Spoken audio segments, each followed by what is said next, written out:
Hi, welcome to Rock and Metal Invasion. My name is Steve. Today I wanted to go over some interesting album covers. Now I'm calling it interesting album covers because they're interesting for a wide variety of different reasons. Interesting to me, at least.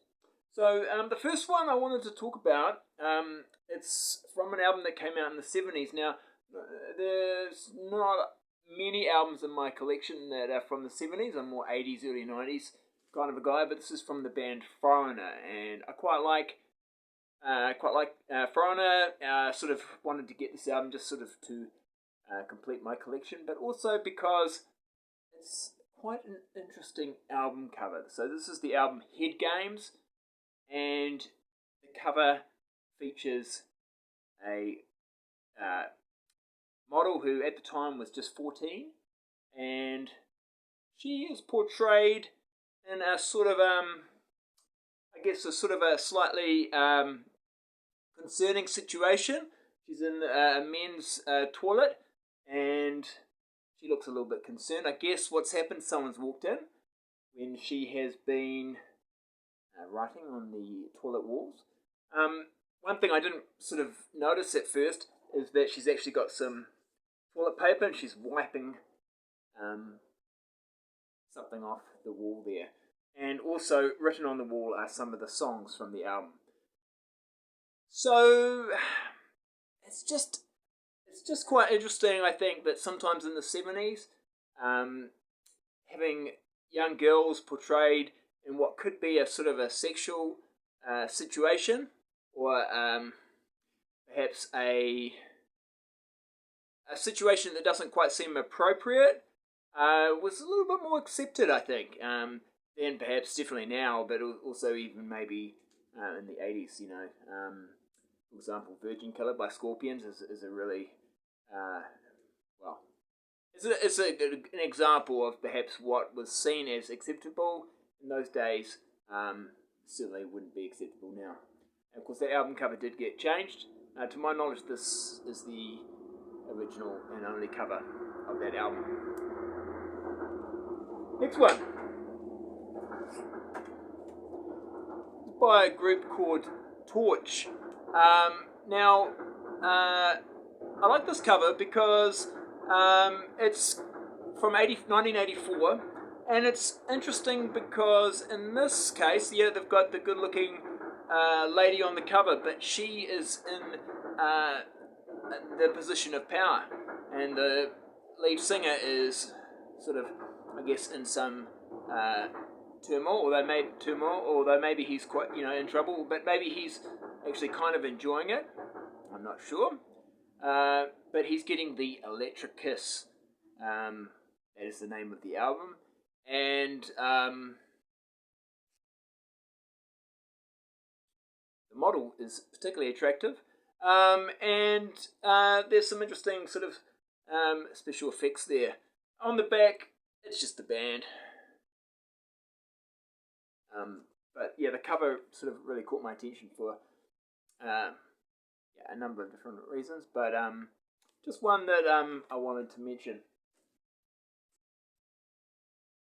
Next one. Now, this one's also interesting to me. It's Becky Bondage and Out of the Darkness. Now, I guess the first thing maybe that you might notice is it's got two male models on the cover, and they've got their backsides exposed. It wasn't really something you used to see much on a sort of 80s hard rock or metal. Now, Becky Bondage is kind of interesting. I think she kind of has a bit of a punk background. I'm not overly familiar with her, but I did check this song out. This is actually a 12-inch single, and I really like the song, so I wanted to get this. But I got this quite recently, and again, not the album cover is interesting, but I like the song. Out of the Darkness. There's an extended mix and a 7-inch mix on this one, and You've Got It Made is one of the other B-side tracks. And then it says coming soon, the launch tour.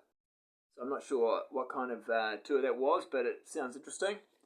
Yeah, and like I said, good song. She didn't put out a lot of stuff, although you know, there's probably more out there than maybe than you know than that's sort of easily known about or easy to find. But yeah. Anyway, interesting cover. Now, next one. I know there's a lot of sexual kind of things here, but that's just what I find interesting, the sexuality that's portrayed on some of these covers. Now, this one here is Rio and Sex Crimes. Now, believe it or not, this is the original cover, and it wasn't changed. Often, or sometimes, bands would put out a cover and then realize, maybe our cover's not getting helping us sell records. We might need to change it, or there'll be a censored and an uncensored version. To my knowledge, this is the only version. Obviously, it caught my attention as a young man in the 80s. This is the back cover. So actually, no shot of the band at all. And I remember when I first saw this, it was actually at a public library. And back in the mid 80s, you could, and I know that you can do this in some libraries now, but back in the mid 80s, you could hire records, so you could borrow them for a couple of weeks. And so it was a great way to discover new music, and you didn't have to, pay for it. And I remember seeing this at the library and thought, oh, this looks interesting. Now, of course, I'm looking at it thinking it looks interesting, but there's not much that necessarily tells me that it's hard rock or metal. But I think I probably knew at this stage, probably must have known, this is on Music for Nation, so I probably knew, just going on the label, that this could be something I'm interested in. Okay.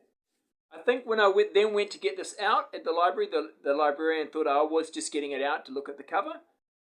She kind of gave me a bit of a funny look because I was only like, when I got this out, it was probably like 15, 16, something like that. So she probably thought I was getting it out for other purposes other than the musical aspects.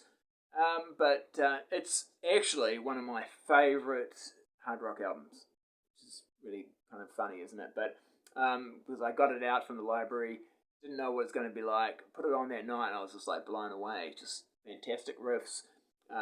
Really awesome hard rock. This was unfortunately their last album. Their previous album, this one is a lot softer, not as heavy. I don't like it anywhere near as much. This one is kick-ass, and just love this album. And yeah, the cover's great too. All right, moving on. So no more Naked Woman. Now we're going to move on to something a little bit different. Although Poison. Look what the cat dragged in. Now, obviously, this is four guys, but back in the 80s, I think if you didn't know Poison or who they were, you might have, at first look, thought, who are these hot chicks on this cover? And maybe this cover, even once you did work out it was guys, maybe it made some people question their sexuality. In particular, Bret Michaels, he looks pretty good there. As a hot chick, you might have thought, but it's Bret Michaels, of course. There they are on the back. It becomes a little bit more obvious that maybe we're not talking about young ladies here. We're talking about young men.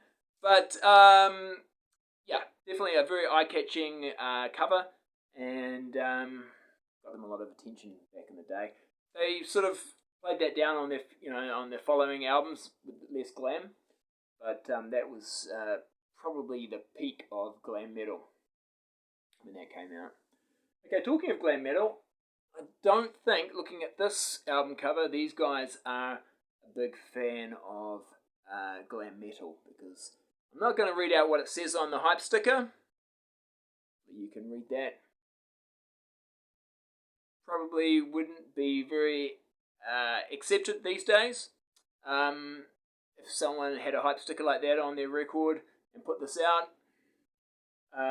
But it also says all metal, no makeup, parental warning contains secret backward masked message. Do not play the end of side 2 backwards. Really? I haven't tried playing the end of side 2 backwards. Maybe I should. But just the fact that it's got this on it and talking about playing it backwards, I thought it was kind of interesting. Not a big fan of this. Is kind of like thrash metal. Not really something I got into that much, but like I say, interested by the cover and the hype sticker. Finally, last couple of records I just wanted to mention. Quite well-known records. AC/DC, Dirty Deeds, Done Dirt Cheap, and AC/DC High Voltage. These album covers are interesting because they have different covers. Their international version have different covers. So this happens sometimes with some groups.